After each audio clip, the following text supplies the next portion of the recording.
শ্রী গুরুভ্যো নমঃ হরি ওম। আজকে পড়ব শ্রী শ্রী মায়ের কথা বইটি থেকে শ্রীমতী সরলাবালা দেবীর মায়ের সঙ্গে কাটানো কিছু সময়ের কথা, সেখান থেকেই পাঠ করব। যেহেতু আজকে আমাদের মাতা ঠাকুরানীর জন্মতিথি, তাই আজকে মাকে বেশি করে স্মরণ করব এবং মায়ের কথাই পাঠ করব। চলুন শুরু করি। প্রথমে মায়ের প্রণাম মন্ত্র দিয়ে। ওং জননীং শারদাং দেবীং রামকৃষ্ণং জগদ্গুরুং পাদপদ্মে তয়োষিত্বা প্রণমামি মুহুর্মুহু। উদ্বোধন অর্থাৎ মায়ের বাড়িতে শ্রীমতী সরলাবালা দেবীর সঙ্গে মায়ের কাটানো সময়ের কথা। আমি তখন কলকাতার 17 নম্বর বোসপাড়া লেনে সিস্টার নিবেদিতা স্কুলে পড়ি। একদিন স্কুলের ছুটির পর সুধীরা দিদি আমাদের 4-5 জনকে সঙ্গে লইয়া মায়ের বাড়িতে উপস্থিত হইলেন। মা ঠাকুর ঘরে আসনে বসিয়া আছেন। কুসুম দিদি একখানি বই পড়িতেছেন। আমরা প্রণাম করিলে মা বলিলেন, বসো মা। সুধীরা দিদিকে বলিলেন, ভালো আছো মা? স্কুলের এই ছুটি হলো, এই মেয়েরা তোমার কাছে পড়ে? সুধীরা দিদি, হ্যাঁ মা, এরা আমাদের কাছে পড়ে। মা, মেয়েগুলি বেশ। আমাকে লক্ষ্য করিয়া, এটি কাদের মেয়ে? বেশ মেয়েটি। সুধীরা, এটি বামুনের মেয়ে, কাছেই বাড়ি। এইসব কথার পর মা বলিলেন, কুসুম পড়ো, এরা শুনবে। পড়া আরম্ভ হইল। বইখানি বোধহয় কৃষ্ণচরিত ছিল। কৃষ্ণের দই দুধ কাড়িয়া খাইবার বর্ণনা শুনিয়া মা এবং অপর সকলেই খুব হাসিতে লাগিলেন আর বলিতে লাগিলেন, কি দুষ্টু ছেলে। একটু পরেই আমাদের গাড়ি আসিল। মা বলিলেন, তোমরা এখনই যাবে? একটু বসলে হতো না? সুধীরা দিদির উত্তর শুনিয়া বলিলেন, তবে সকাল করে এসো মা। প্রসাদ গ্রহণান্তে আমরা মাকে প্রণাম করিয়া বিদায় লইলাম। মা বলিলেন, এসো মা, আবার এসো। আরেকদিন বৈকালে সুধীরা দিদি আমাকে লইয়া মায়ের বাড়ি গেলেন। মা তক্তপোষের উপর একখানি মাদুর পাতাইয়া শুইয়া আছেন। আমাদের দেখিয়া বলিলেন, বসো মা। আমরা প্রণাম করিয়া বসিলাম। মা, তোমাদের স্কুলের ছুটি হলো? কটা বেজেছে? সুধীরা দিদি, আজ আমাদের সকাল সকাল ছুটি হয়েছে। এখন 3:30 বেজেছে, তাই এদের নিয়ে এলুম। মা, তা বেশ করেছ। পরে একটি মেয়ের কথা উঠল। মা বললেন, দেখো না মা, শ্বশুর ঘর করবে না। আমার কাছে এসেছে, জামাই কালো বলে মনে ধরেনি। কালো বলে কি তুই তাকে নিবি নে? সে তোর স্বামী। এসব কিরকম মেয়ে তা জানি নে। আবার শুনি তার স্বভাব খারাপ, সেই জন্যেও যেতে চায় না। তাহলেই বা তোকে তো অযত্ন করেনি?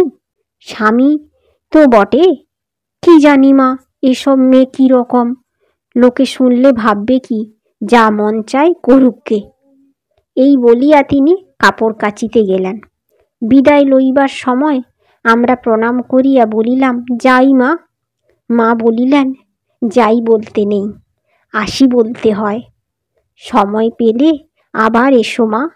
এক শনিবারে সুধীরা দিদি আমাদের কয়েকজনকে লইয়া দক্ষিণেশ্বর হইতে ফিরিবার পথে মায়ের বাড়িতে আসিলেন।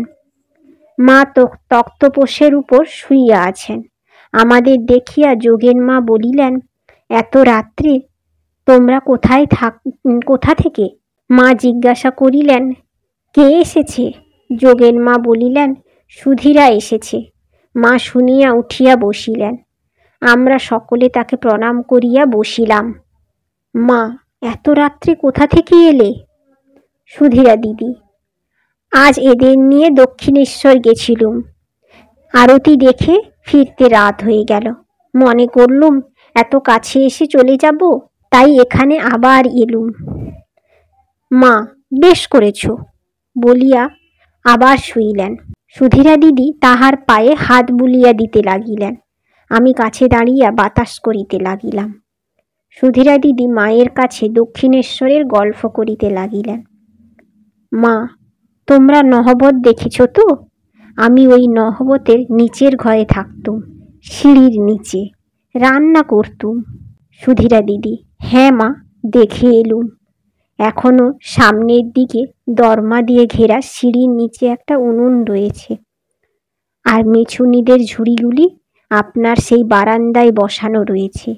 আমি মেয়েদের আপনার কথা বলছিলুম, আপনি কিভাবে ওই ঘরে ছিলেন? আচ্ছা মা, আপনি কি করে ওই ঘরে থাকতেন? কোনো কষ্ট হতো না?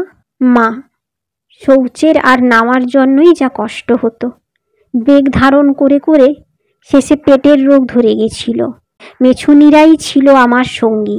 তারা গঙ্গায় নাইতে এসে ওই বারান্দায় চুবড়ি রেখে বসে নাইতে নামতো, আমার সঙ্গে কত গল্প করত। আবার যাবার সময় চুবড়িগুলো নিয়ে যেত। রাতে জেলেরা মাছ ধরত আর গান গাইত, শুনতুম।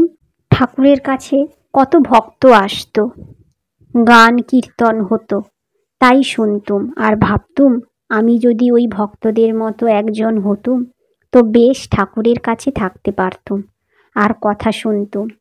ওই যোগেন, গোলাপ সব জানে, ওরা আমার কাছে যেত আর কখনো কখনো থাকতো। মা যোগেন মার দিকে তাকিয়ে বললেন, কি আনন্দই তখন ছিল যোগেন, বলিয়া যেন একটু অন্যমনস্ক হইয়া রইলেন। আজ এইটুকুই। নেক্সট ভিডিওতে আমরা মায়ের কথা এইভাবেই পাঠ করতে থাকব। আপনারা মাকে আরও বেশি করে স্মরণ মনন করুন, মায়ের কথা ভাবুন। মা আমাদের জগৎ জননী মা, আজকে তার জন্মতিথি, তাই তাকে নিয়েই আমাদের জীবনটা যেন কেটে যায়, এটাই মায়ের কাছে প্রার্থনা করতে থাকুন। আমার ভিডিওটি লাইক, সাবস্ক্রাইব করুন। ওম শান্তি শান্তি শান্তি। হরি ওম তৎসৎ। শ্রীরামকৃষ্ণার্পণমস্তু।